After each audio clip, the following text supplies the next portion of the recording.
2. And please welcome to the stage storyteller number 3, Lucy Moses.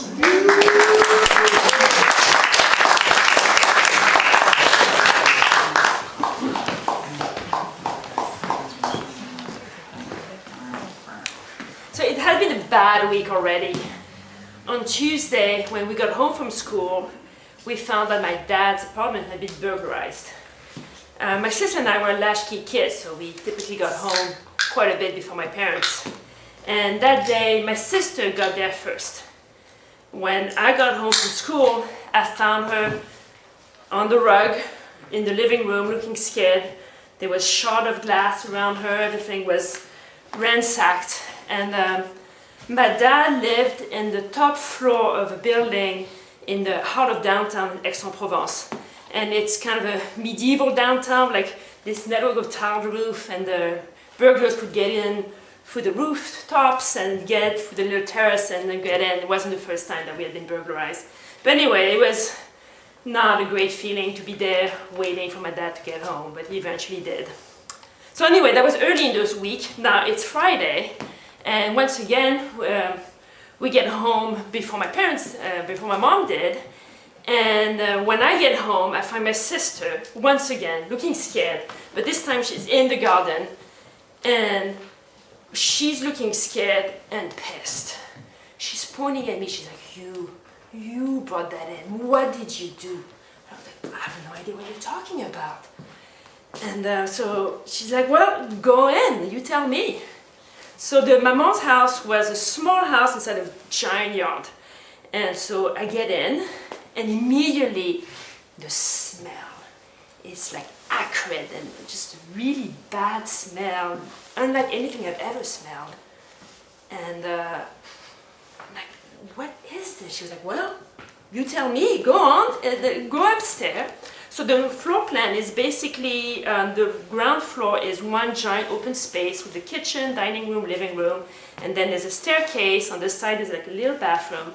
Then upstairs you have the bedrooms, for my bedroom and then my sister's bedroom. And my mom's space is in a different structure, what used to be the garage. So I go up the stairs, the smell is getting stronger, and at the top of the staircase I see 2 cobwebs, but they are black. Like the thread itself, the silk, is this dark black silk. What the hell? I keep going up and I turn into my bedroom. The smell is getting so strong and my bedroom is covered in those black spider webs. I'm like shocked, I don't know what to think. And my sister's behind me, she's like, tell me now, come on, spit it out. What did you bring into the house? I have no idea, but I do know why she's accusing me of this, because I had a thing with critters.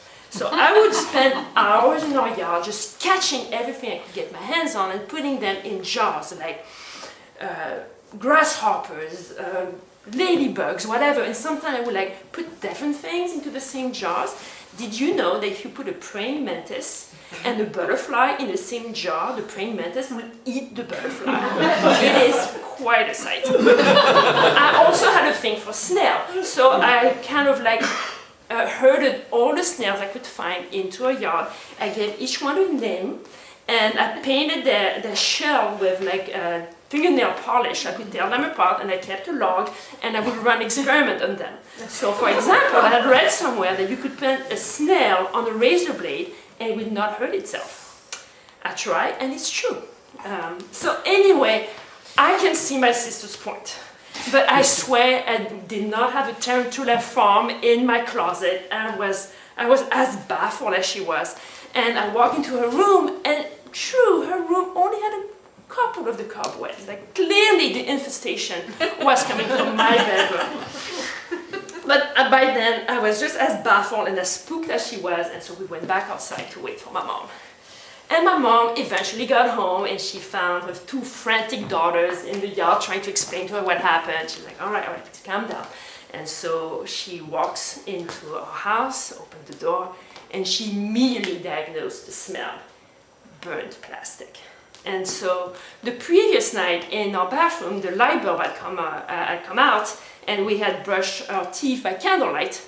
We had done the same thing in the morning, except we had forgot to turn off the candle, which should have been okay because it was in the glass jar, except it turned out the jar wasn't really made out of glass. It was some sort of thick plastic that had burned down to a thick black goo and just put out this nasty black smoke all over the house and deposited soot on all the spider webs. And it turns out that, our house just had a lot of cobwebs. And usually they're really translucent, so you don't notice them. But when they're all covered with black soot, they look really, really creepy. And so, really, this is a story about how my good name was restored. Innocent bystander, and the fact that it was way more cobwebs in my bedroom than anywhere else is irrelevant. There, my good name was cleared, end of story.